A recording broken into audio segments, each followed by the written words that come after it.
स्वागत है आपका। मैं हूं आपके साथ अनुज श्रीवास्तव। दिल्ली पुलिस में बड़ा फेरबदल हुआ है। मनीष कुमार अग्रवाल को ज्वाइंट सीपी आरपी भवन भेजा गया है। संजय कुमार को ज्वाइंट सीपी ट्रैफिक बनाया गया है। रविंद्र कुमार पांडे को एडिशनल सीपी विजिलेंस बनाया गया है। प्रियंका कश्यप को डीसीपी ईस्ट दिल्ली की जिम्मेदारी सौंपी गई है। दीपक यादव को डीसीपी नई दिल्ली की जिम्मेदारी सौंपी गई है। सागर सिंह को डीसीपी पीएनएल की जिम्मेदारी सौंपी गई है। मनोज सी को डीसीपी क्राइम की जिम्मेदारी दी गई है। विषम सिंह को डीसीपी सिक्योरिटी की जिम्मेदारी दी गई है। सचिन कुमार सिंघल को एडिशनल आई क्वार्टर नॉर्थ की जिम्मेदारी दी गई है।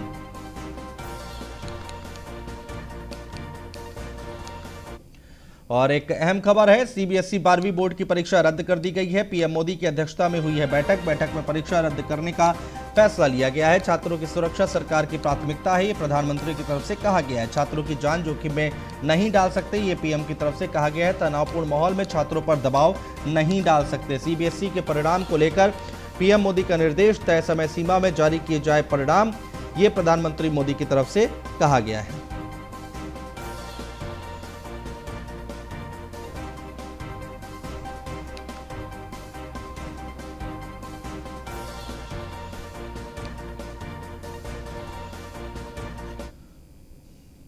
वहीं परीक्षा रद्द होने पर दिल्ली के सीएम केजरीवाल और डिप्टी सीएम मनीष सिसोदिया ने खुशी जताई है। मनीष सिसोदिया ने कहा है कि ये फैसला छात्रों के हित में है। कोई भी पेरेंट नहीं चाहता था कि उसके बच्चे को उसकी जान पे खेल के परीक्षा दिलवाई जाए। इसीलिए जब थोड़े दिन पहले मीटिंग हुई थी, उसमें मैंने सबकी तरफ से 1.5 करोड़ बच्चों की स्वास्थ्य का ध्यान रखते हुए फैसला लेने के लिए कहा था। और आज बहुत अच्छी बात है कि पेरेंट्स के हित में है, टीचर्स के हित में है, बच्चों के हित में है, देश के 1.5 करोड़ बच्चों के हित में ये फैसला है। इसका हम स्वागत करते हैं। और इसके लिए देश भर के बच्चों को भी मैं कहना चाहूँगा कि अब आपकी 12वीं की परीक्षा जो क्लास थी वो लगातार जो खिंचती चली जा रही थी, उसका एक टर्म एंड, उसका एक जो लॉजिकल एंड आ रहा है। पर अपनी पढ़ाई जिस तरह से आप करते रहे थे, आगे के लिए भी करते रहें। और राजधानी दिल्ली में कम हुई कोरोना की लहर। पिछले 24 घंटे में कोरोना के 623 नए केस सामने आए हैं। पिछले 24 घंटे में 62 कोरोना मरीजों की मौत हुई है। पिछले 24 घंटे की अगर बात की जाए तो 1423 मरीज ठीक हुए हैं। ये बड़ी खबर हम आपको बता रहे हैं। राजधानी दिल्ली में कम हुई है कोरोना की लहर। पिछले 24 घंटे में कोरोना के 623 नए मामले आए हैं और 62 कोरोना मरीजों की मौत हुई है। और पिछले 24 घंटे की बात की जाए तो 1423 मरीज ठीक हुए हैं।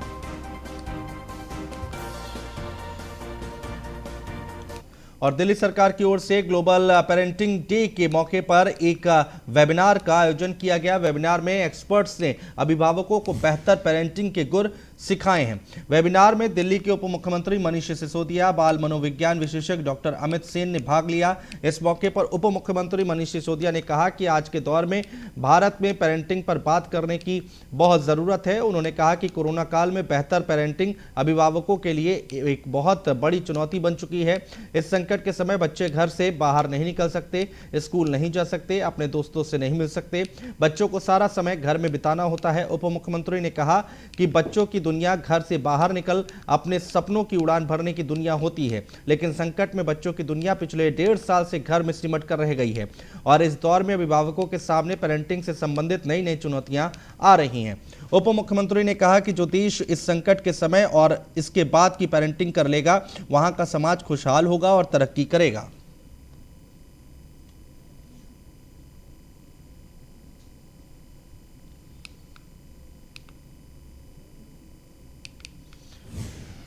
और दिल्ली नगर निगम पर हाईकोर्ट के सख्त फैसले के बाद अब बीजेपी पर हमलावर हो गई है। आम आदमी पार्टी के एमसीडी प्रभारी दुर्गेश पाठक ने कहा है कि भाजपा के नेता निगम में बैठकर भ्रष्टाचार कर रहे हैं। उन्होंने कहा कि हाईकोर्ट ने दिल्ली नगर निगम को लेकर जो फैसला सुनाया है वो दुर्भाग्यपूर्ण बात है। और निगम की में 15 साल से भाजपा की सरकार है और वो इतने साल में कभी भी समय पर अपने कर्मचारियों को सैलरी नहीं दे पा रही।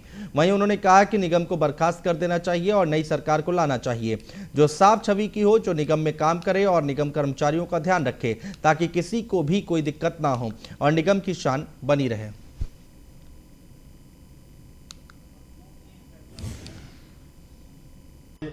भारतीय जनता पार्टी एक संवेदनहीन भ्रष्ट और बहुत ही अलोकप्रिय सरकार चला रही है एमसीडी के अंदर। और जैसा कि आपने तीनों हमारे लीडर ऑफ अपोजिशन को सुना, यही लगभग पूरी दिल्ली की ये भावना है कि इस एमसीडी को खत्म किया जाए, क्योंकि दिल्ली वाले झेलते झेलते परेशान हो चुके हैं। कोरोना काल में उन्होंने झेला, सफाई नहीं हो रही है ये झेल रहे हैं, कर्मचारी हड़ताल पे चले जाते हैं ये झेल रहे हैं। इसलिए इस पूरी की पूरी सरकार को उखाड़ के फेंक देना चाहिए, इस पूरी सरकार को बर्खास्त कर देना चाहिए।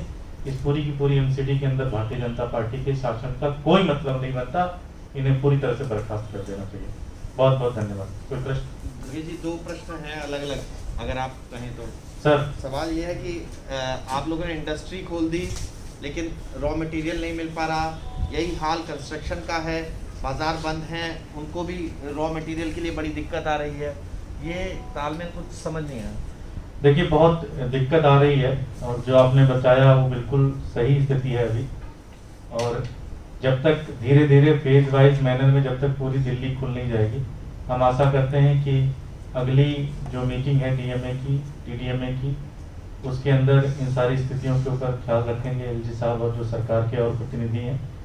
और जल्द से जल्द ये देखते हुए कि कोरोना की स्थिति देखते हुए जल्द से जल्द दिल्ली को अनलॉक किया जाए, जिससे जो नॉर्मल जिंदगी है वो। और देश की राजधानी दिल्ली की अरविंद केजरीवाल सरकार ने अब शराब की होम डिलीवरी की इजाजत दे दी है, जिसको लेकर विपक्ष आम आदमी पार्टी पर हमलावर हो गया है। दिल्ली प्रदेश कांग्रेस चौधरी अनिल कुमार ने केजरीवाल सरकार पर निशाना साधते हुए कहा कि कोरोना की दवाई पहुंचाने की जगह केजरीवाल अब हर घर शराब पहुंचाएंगे। कोरोना की दूसरी लहर में केंद्र और दिल्ली सरकार दोनों विफल रही है, जिसके कारण दिल्ली में हजारों लोगों को जान गंवानी पड़ी है। वहीं उन्होंने कहा कि दिल्ली के मुख्यमंत्री अरविंद केजरीवाल की नई एक्साइज पॉलिसी आपदा में अफसर की तरह है। केजरीवाल सरकार नई शराब नीति को हरी झंडी देकर लॉकडाउन में घर घर शराब पहुंचाने का काम करेगी।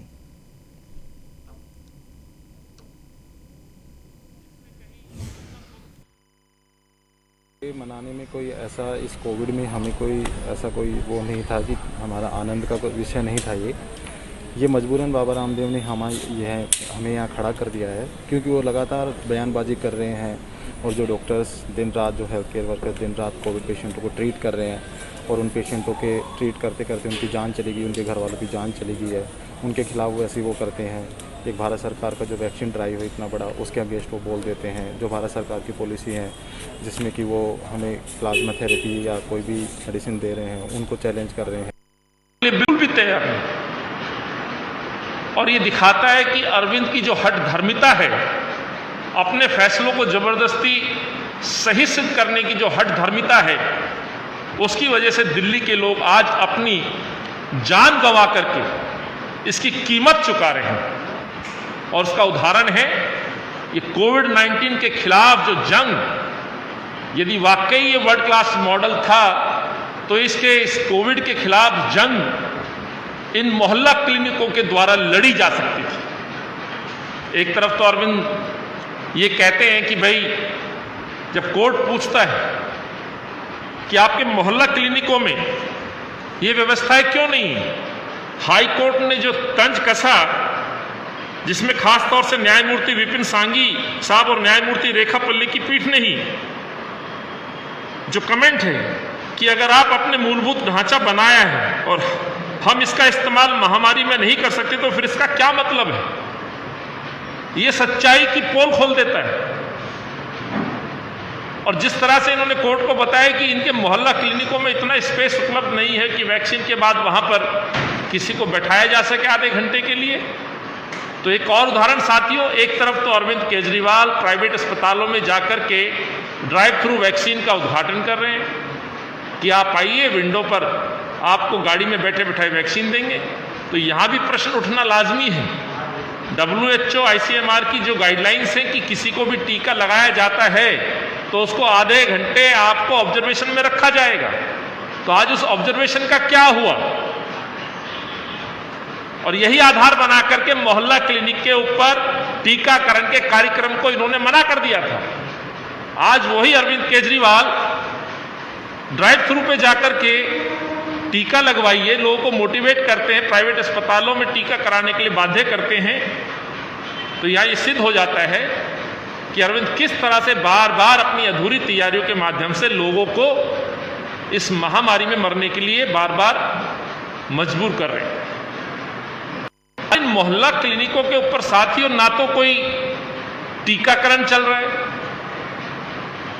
ना यहां पे कोई किसी तरह का टेस्ट हो रहा है। इक्का दुक्का की मैं बात नहीं करता हूं, जिस तरह से जीके के मॉडल को बार बार इनके नेता लोग दिखाते हैं, मुख्यमंत्री जी दिखा दें, माफ करिएगा, ग्रेटर कैलाश के यदि मोहल्ला क्लिनिक को आप दिखाएंगे तो ग्रेटर कैलाश कॉलोनी दिल्ली की नंबर 1 पॉश कॉलोनी है। वहां जिस तरह की आरडब्ल्यू है, जिस तरह के लोग हैं वो जानते हैं अपने अधिकारों को, लेकिन उस मॉडल को दिखा करके पूरे मोहल्ला क्लिनिक की जिस तरह से वाहवाही लूटने का काम ये सरकार कर रही थी, सच्चाई ये है। चलिए बढ़ते आगे। राजधानी दिल्ली में कोरोना काल में लॉकडाउन की वजह से गरीब परिवारों को परेशानी का सामना करना पड़ रहा है। वहीं इनकी मदद के लिए कई राजनीतिक और सामाजिक संगठन आगे आने लगे हैं। बॉलीवुड सिंगर मोहित चौहान और भाजपा सांसद मीनाक्षी लेखी ने मिलकर गरीब परिवारों को राशन वितरित किया। इस मौके पर बॉलीवुड सिंगर ने कहा कि हम सबको मिलकर गरीब परिवारों के लिए कुछ करना चाहिए, इसलिए हमने सांसद मीनाक्षी लेखी के साथ मिलकर लोगों की मदद करने की कोशिश की है। वहीं सांसद मीनाक्षी लेखी ने दिल्ली सरकार पर निशाना साधा। मीनाक्षी लेखी ने कहा कि दिल्ली की जनता परेशान है और दिल्ली सरकार कुछ नहीं कर रही है। केंद्र सरकार तो दिल्ली सरकार को राशन भी दे रही है, पर दिल्ली सरकार जनता को राशन तक नहीं दे रही, और ये सारी बातें कही गई हैं।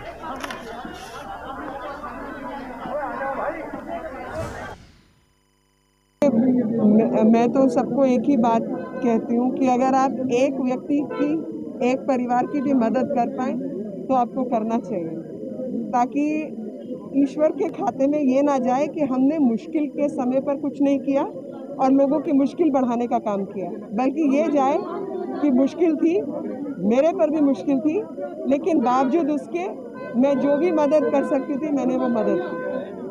यहाँ की जनता को कहीं ना कहीं परेशानी भी हुई, क्योंकि कोरोना काल की वजह से कहीं ना कहीं अस्पतालों में दिक्कत, वो सुविधाएं दिल्ली सरकार के पास से नहीं हुई है। दिल्ली सरकार ने राशन ही नहीं बांटा अभी तक। अगर दिल्ली सरकार की दुकानों पे जो केंद्र सरकार से राशन आया है वो बंटना शुरू हो जाता तो मुझे यहाँ राशन वितरण की ज़रूरत ही नहीं थी।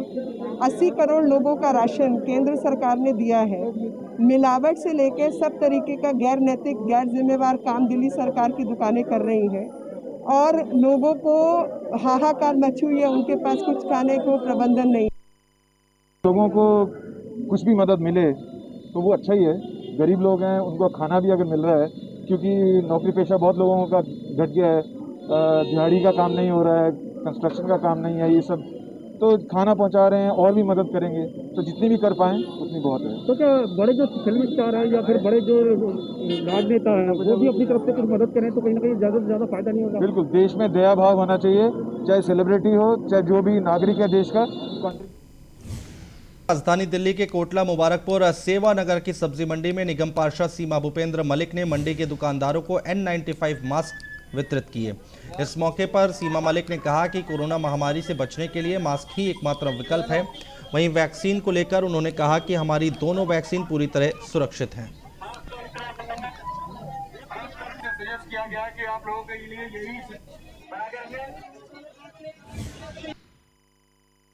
समय मौजूदा सीमा भूपेंद्र मलिक जो कि सेवानगर सब्जी मंडी के अंदर कोटला मुबारकपुर के अंदर वो लोगों को फ्री में मास्क वितरण कर रही हैं। दुकानदारों को हम जानते हैं किस तरीके से वो जो यहाँ पर है सेवानगर मंडी के अंदर मास्क वितरण कर रही है। नमस्कार, आज हम अपने वार्ड के ये सेवानगर सब्जी मंडी में खड़े हुए हैं, जहाँ पर जो हमारे दुकानदार भाई बहन हैं जो डेली फल सब्जियाँ बेचते हैं उनके लिए N95 जो बहुत ही सुरक्षित है, उनके लिए ये आज मास्क बांटे जा रहे हैं। जो हमारा प्रकल्प है सेवा ही संगठन, उसके तहत हम ये अपनी लोगों तक सेवा पहुंचा रहे हैं, क्योंकि जो वैश्विक महामारी है इसके चलते हुए मास्क हमारा सबसे सुरक्षित साधन है जिससे हम इस महामारी से बच सकते हैं। तो उसी को देखते हुए, क्योंकि सब्जी मंडी एक ऐसी जगह है जहां डेली पब्लिक सब्जियां या फल लेने आती है, तो ये जो दुकानदार भाई बहन है ये सबसे इनका सामना होता है। पता नहीं दिन में हज़ारों लोग इनके पास सामान लेने आते हैं, तो इनकी सुरक्षा को देखते हुए सेवा ही संगठन के तहत आज ये N95 मास्क बांटे गए। मैम लोगों को वैक्सीन के लिए क्या संदेश देना चाहेंगे, क्योंकि कई लोग जो है वैक्सीन लगवाने से भी कतरा रहे हैं? नहीं, ये बिल्कुल गलत है। अगर कोई किसी के मन में ऐसा भय है कि वैक्सीन सुरक्षित नहीं है या 1 डोज लगवा लिया उसके बाद सेकेंड डोज लगवाने से कतरा रहे हैं, तो मैं आपके माध्यम से बताना चाहती हूँ कि ऐसा कुछ भी नहीं है। हमारी वैक्सीन, दोनों वैक्सीन, कोवैक्सीन और कोविशील्ड, बिल्कुल पूरी तरह सुरक्षित है। तो वे बिना भय के दोनों वैक्सीन, चाहे आप कोई सी भी लगवा सकते हैं, वैक्सीन लगवाएं। फर्स्ट डोज लगवाएं तो सेकेंड डोज भी ज़रूर लगवाएं। पूरी तरह सुरक्षित है, इसमें कोई भी भय वाली बात नहीं है। तो ये थी हमारी निगम पार्षद कोटला मोहल्ले से श्रीमती भूपेंद्र मलिक जी, जो उन्होंने बात करी है वैक्सीन के लेकर। लोगों में जो सेवानगर सब्जी मंडी है उसमें लोगों को जो है फ्री में जो मास्क वितरण बांट रही है। कैमरामैन राजकुमार के साथ मैं Kamal Kishore, news 1 India. Indian medical association के बाद देश में रेजिडेंट डॉक्टर्स के सबसे बड़े संगठन federation of resident doctors association ने भी योग गुरु बाबा रामदेव के खिलाफ मोर्चा खोल दिया है। फोल्डा के आह्वान पर डॉक्टर्स ने आज काला दिवस मनाया और इस वजह से राजधानी दिल्ली समेत देश भर में रेजिडेंट डॉक्टर्स ने अस्पतालों में काली पट्टी बांधकर विरोध प्रदर्शन किया है। मतलब जिस तरीके से ये पैंडेमिक चल रहा है, किसी वॉर से कम सिचुएशन तो है नहीं। एंड पहली बार नहीं हुआ है कि डॉक्टर्स के साथ या तो कमेंट्स ऐसे हुए हों या बदसलूकी कही है या किसी भी चर के लोगों के आचार और विचार, जैसे लोगों के बारे, डॉक्टर्स के बारे में स्पेशली बदले हैं। एलोपैथ को लेकर योग गुरु रामदेव की ओर से दिया गया बयान का मामला तूल पकड़ता जा रहा है। बयानों से खफा देश भर के डॉक्टर लगातार उन पर एक्शन की मांग कर रहे हैं। इसी कड़ी में आज रेजिडेंट डॉक्टर्स के फेडरेशन ने ब्लैक डे मनाया। आज ज्यादातर अस्पतालों में डॉक्टर्स हाथ पर काला रिबन बांधकर लोगों का इलाज करते नजर आए।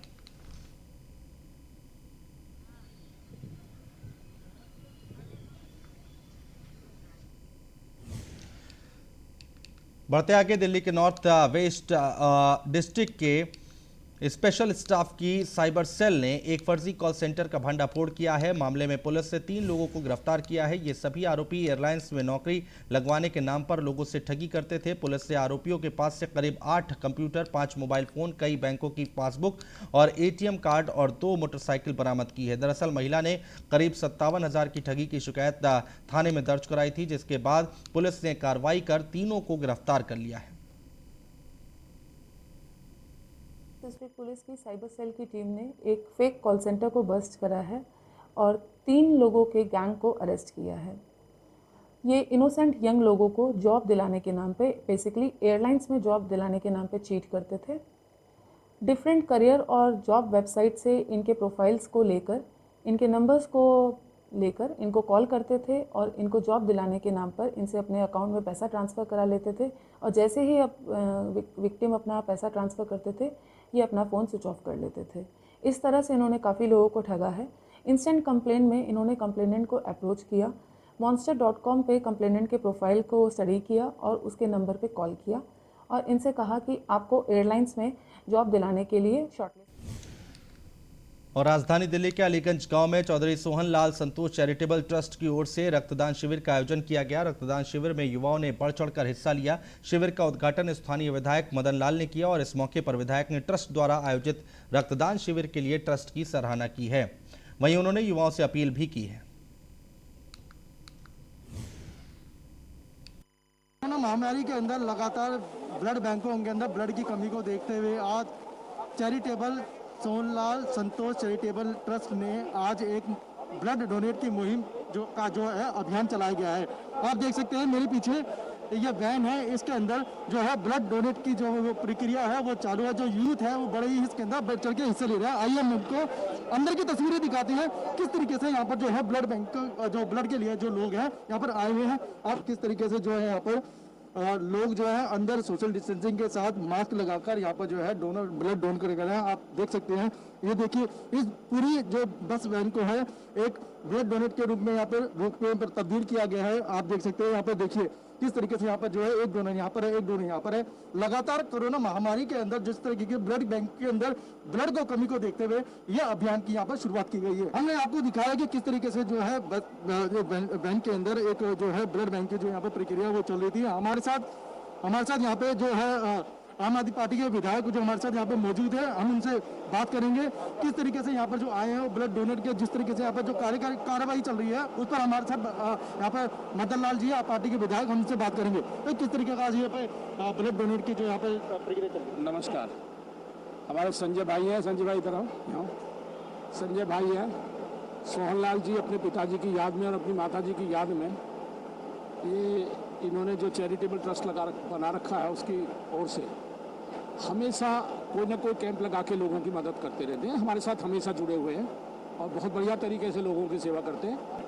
तो हमारे साथ इस चर्चा पे हमारे साथ जो है चेयरमैन संजय कुमार जी भी यहाँ पर मौजूद है, हम इनसे भी बात करेंगे किस तरीके से जो है जो लगातार जो इनके सुनने के कैंप लगाते हैं, आज उन्होंने ब्लड कैंप लगाया और ऐसे ही कैंप लगाते जाते हैं। हमारे साथ यहाँ पे चेयरमैन जो है संतोष चैरिटेबल के हमारे साथ मिल जाए संजय कुमार जी। देख रहे हैं कि कोरोना के काल के महामारी के अंदर लोग हॉस्पिटलों में नहीं जा पा रहे, ब्लड डोनेट नहीं कर पा रहे और ब्लड डोनेट के लिए ब्लड के बैंकों के अंदर ब्लड की बहुत सारी कमी के कारण नहीं आ पाए लोग। इस तरीके से लोगों में जो खून की कमी को लेकर लोगों में तरह तरह के सवाल भी उठते रहे, तो किस तरीके से आप इस पूरे जो प्रक्रिया को मैनेज कर रहे हैं? एक्चुअली हम लोग लोगों को थोड़ा मोटिवेट कर रहे हैं। बेसिकली है क्या, लोगों को एक डर है कि खून देना नहीं चाहिए।